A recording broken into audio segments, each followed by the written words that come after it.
Hello दोस्तों, welcome back. ओम नमः शिवाय।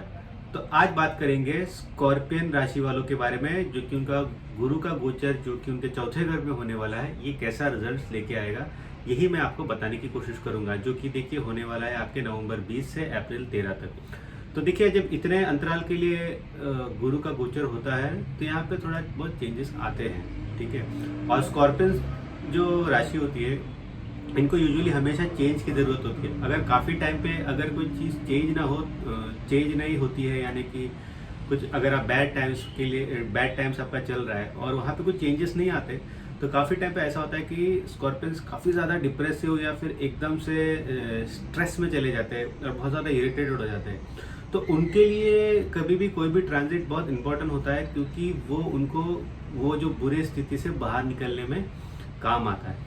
जैसे कि अब ये जो गुरु का गोचर होगा, तो आप ये चीज़ देखोगे कि आपका जो कि कहीं पे भी आपका जो कि बहुत ज़्यादा फ्रस्ट्रेशन था, कहीं पे भी आपका जाके बहुत ज़्यादा इरिटेशन था, वहाँ से आप बाहर निकलते हुए आपको इस टाइम पीरियड में दिखाई देगा।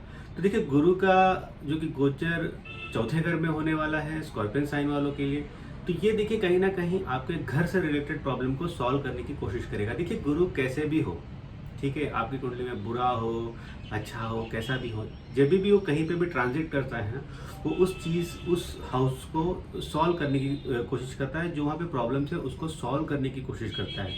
तो इसीलिए गुरु का ट्रांजिट काफ़ी इंपॉर्टेंट हो जाता है। तो जैसे कि देखिए, आपको घर से रिलेटेड कोई इश्यूज थे, ठीक है, आप सोच रहे थे कि मैं घर में आपको अच्छा नहीं बन रहा है, आपके फैमिली मेम्बर्स के साथ, आपका रिलेटिव्स के साथ आपका अच्छा नहीं बन रहा है, मेनली फैमिली मेम्बर्स के साथ ही, इवन मदर के साथ उतना अच्छा नहीं हो रहा है, या बेसिकली कहने का मतलब है कि आप जिनके साथ रहते हो, तो आप पाओगे कि यहाँ पे थोड़ा आपको गुरु आइडिया दे रहा है, या तो गुरु यहाँ पे किसी न किसी तरीके से आपको रिलीव करने की कोशिश कर रहा है। आप या तो आपको बता रहा है कि आपको क्या करना चाहिए एग्जैक्टली, ताकि उस जो स्ट्रेस लेवल से आप बाहर निकल जाओ। वहाँ से जो आपका जो इरिटेशन फ्रस्ट्रेशन हो रहा है, उससे आप बाहर कैसे निकल सकते हैं, यहाँ पे आपको गुरु बताएगा। तो हो सकता है कि आपको घर छोड़ के जाना पड़े कुछ काम के लिए, या तो फिर देखिए, जो बहुत लोग जो देखिए लॉकडाउन में फंस गए थे घर के अंदर, जिनको बहुत ज़्यादा प्रॉब्लम्स हो रही थी किसी न किसी खास करके स्कॉर्पियंस को हमेशा मूव होते रहना चाहिए अपने जगह से।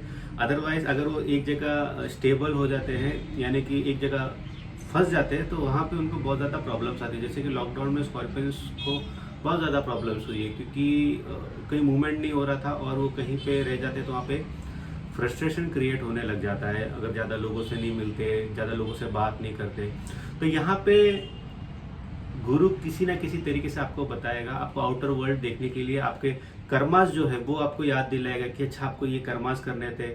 आप किसी न किसी वजह से स्ट्रेस, कोई ना कोई रीज़न के स्ट्रेस की वजह से आप बैठ के अपने कर्मास पे ध्यान नहीं रहते, क्योंकि 4th हाउस से आपके 10th हाउस को भी तो देखेगा गुरु, ठीक है। और जब वो देखेगा तो आपको एक काफ़ी ज़्यादा देखिए, आपका माइंड जो है, जो स्ट्रेस लेवल था आपका, जो इरिटेटिंग पॉइंट था आपकी लाइफ में, उससे बाहर निकलता हुआ आप ज़्यादा फोकस करोगे।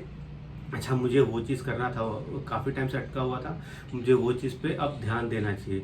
तो ये इसीलिए काफ़ी ज़्यादा अच्छा हो जाता है गुरु का ट्रांजिट, क्योंकि ये आपको ध्यान दिलाएगा, अरे वहाँ जाके वो चीज़ करना था, भूल गए क्या। तब यहाँ पे थोड़े स्कॉर्पियंस के लिए रिलीफ मिलेगा, घर की प्रॉब्लम सॉल्व हो जाएगी। जो भी था वो या तो आप मिल बैठ के सॉल्व करोगे, या तो फिर आप सोचोगे कि ठीक है, मेरे हाथ में तो नहीं है इस प्रॉब्लम को सॉल्व करने का, मैं यहाँ से निकल जाता हूँ, वही बेटर है करके। तो इस तरीके से आप देखोगे कि यहाँ पे गुरु की जो भी प्रॉब्लम्स है वो सॉल्व हो रहा है करके। अब देखिए, यहाँ से एस्पेक्ट की भी अगर हम बात करें, जैसे मैंने डायरेक्ट एस्पेक्ट तो बता दिया 10th हाउस में, बट देखिए 8th हाउस में भी इसका ट्रांजिट हो रहा है। तो ये कहीं ना कहीं आपको शो करेगा, आपके डिसीजंस आपकी लाइफ को ट्रांसफॉर्म कर सकते हैं, ठीक है, क्योंकि 8th हाउस में गुरु का ट्रांजिट हो रहा है और एक गुड ट्रांसफॉर्मेशन के लिए हो सकता है। तो इस टाइम पीरियड में मतलब क्या हो रहा है सारी चीज़ों का, गुरु का ट्रांजिट जो चौथे घर में हो रहा है आपके लिए, कि आपको लाइफ में कुछ बड़े डिसीजंस लेने पड़ेंगे, रिगार्डिंग आपके वर्क हो गया हो, रिगार्डिंग आपका फैमिली हो गया हो, आपका घर और आपकी वर्क, ये दोनों से रिलेटेड आपको कोई डिसीजंस लेने पड़ेंगे। अब इसका हो सकता है, देखिए ट्रांजिट जो कि एस्पेक्ट कर रहा है आपके 12वें घर को भी, है ना।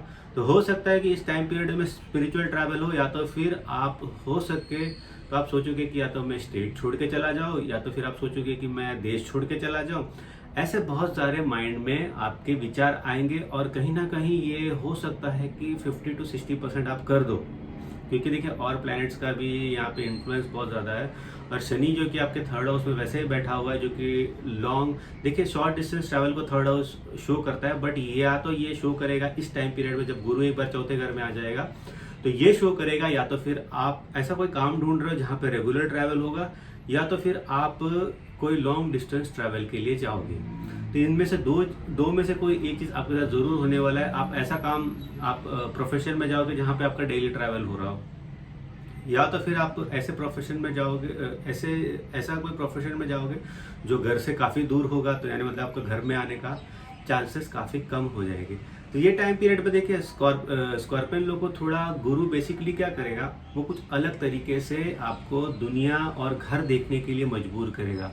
बेसिकली आपको कंपेयर करा के दिखाएगा कि देखो ये दुनिया है, ये घर है, अब आप इसके बीच में कैसे क्या करते हो। तो गुरु ऑब्वियसली फोर्थ हाउस में है, तो फोर्थ हाउस की जो भी प्रॉब्लम्स है उसको क्रिएट करने के लिए आपको आइडिया देगा। ठीक है, उसी टाइम पीरियड में आप जब कर्मा हाउस को भी देखोगे कि जो आपके कर्मा से, देखिए क्या हो जाता है ना, हमारा बहुत टाइम पे हम जब डिप्रेस्ड हो जाते हैं ना, हमारा जो मेन काम रहता है ना उससे हमारा ध्यान बढ़ जाता है, फिर वो डिप्रेशन और बढ़ जाता है। जो काम आपको रिलीफ दिलाता था काफ़ी टाइम पे, आपका उससे फोकस हट जाता है, तो इस वजह से फिर प्रॉब्लम्स आ जाती है। तो देखिए ओवर एंड ऑल इस टाइम पीरियड, देखिए अगर स्कॉर्पियंस के लिए मैं बोलूँ तो ये टाइम पीरियड ऐसा है जहाँ पे आपको एक्शंस लेने हैं और डिसीजंस लेने हैं। एक्शन तो आपको लेना पड़ेगा, आप ऐसे बैठ के देख नहीं सकते कि अच्छा ऐसा हो रहा है। आपको कुछ ना कुछ तो डिसीजन लेना पड़ेगा रिगार्डिंग आपके करियर को लेके और आपका घर को लेके। अगर आप करियर, देखिए अगर आप करियर पर फोकस कर देते हो तो वहाँ पे आपका ठीक हो जाएगा, क्योंकि घर की ऑटोमेटिक चीज़ें ठीक हो जाएगी। इसलिए कहते हैं ना, अगर करियर अच्छा हो जाता है तो ऑटोमेटिकली घर के माहौल भी ठीक हो जाते हैं। बट अगर आप घर पे बैठ के घर की प्रॉब्लम सॉल्व करोगे, करियर पे ध्यान नहीं दोगे, तब आपका वहाँ पे और प्रॉब्लम क्रिएट हो जाएगा। क्योंकि देखिए घर के जो मसले रहते हैं ना, वो एक इंडिविजुअल के हाथ में नहीं होता है, कि वो पूरी फैमिली का होता है। तो ये चीज़ आपको ध्यान रखना चाहिए कि आपको कैसे अब चलना है करके। तो ये था स्कॉर्पियंस वालों के लिए गुरु का गोचर, जो कि नवंबर 20 से होने वाला है। और ये कैसा रिजल्ट्स आपको देखा, यही मैंने आपको बताने की कोशिश की है। अगली बार आऊँगा तो कोई और वीडियो के साथ आऊँगा। सब कंसल्ट करना है तो डिस्क्रिप्शन बॉक्स में फ़ोन नंबर और ईमेल आईडी डाल दिया है। फ़ोन नंबर सिर्फ व्हाट्सअप होगा, वहाँ पे मैं आपको बताऊँगा आप कैसे मेरा कंसल्टेशन ले सकते हो। तो अगले एपिसोड तक मुझे इजाज़त दीजिए।